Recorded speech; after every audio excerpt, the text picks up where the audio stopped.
Hey guys, this is going to be a quick update on my video from the other day, the Surface Pro versus the iPad Pro. Now the main thing that people pointed out in the comments is that there was a part of the video where I turned on my Surface Pro and it took a good like 10 seconds to start. Many people thought this was very unfair to the Surface Pro because it was waking up from a cold boot and I was waking up the iPad from just a sleep mode. I was actually turning on the Surface from just hibernation mode, which it tends to go in after, an hour or two. And it does this to save battery life. If it just kept running all day, it would just drain out the battery and that would kind of suck. But anyway, a lot of people said this was untruthful, and so I just kind of wanted to put this out there and say, yeah, that was probably not the most fair comparison, and it's something that I regret putting in the video. But I would also like to point out that this is something that happens all the time.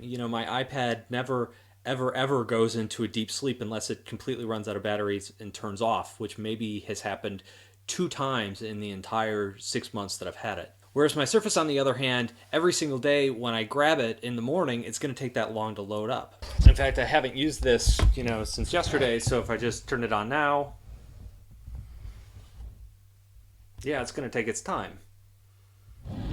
So on one hand, it is kind of unfair to compare them in this way, but on the other hand, this is something that I experience, once or twice a day when I go to turn on my Surface, so I figured that it's kind of a fair thing to mention. Other than that, I've got a ton of comments on that video, and to be honest with you, I've been busy this week and I haven't been able to really keep up with them. I've been trying to answer as I can. I have read all of them, but I haven't had the chance to answer all of them, so I apologize if I haven't gotten to your question. The other thing that people have mentioned are just some of the nitpicks that I have on both the iPad and the Surface Pro, that a lot of those things can be fixed by just kind of understanding and finding software out there that can fix it for you. For example, wobbly lines on the Surface Pro 3 can be fixed by something called Lazy Numezi, which is this line stabilizer I've mentioned before. And the iPad Pro can install fonts if you have an app that allows you to do that.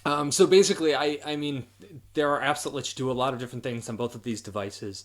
I was kind of reviewing more of an out-of-the-box sort of experience, the experience that most people will have with these things.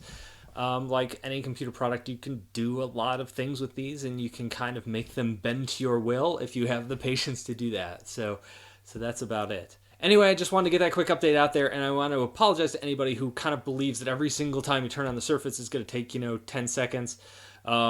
If you're using it all day, usually, let's see how fast it turns on now. It turns on pretty quick now that I've kind of woken it up in the morning. Yeah, so that's much faster once you've kind of waken it up. So yeah, really, that's the only one thing I wanted to clarify, and I want to thank you all for watching the video, and I'll see you again next week.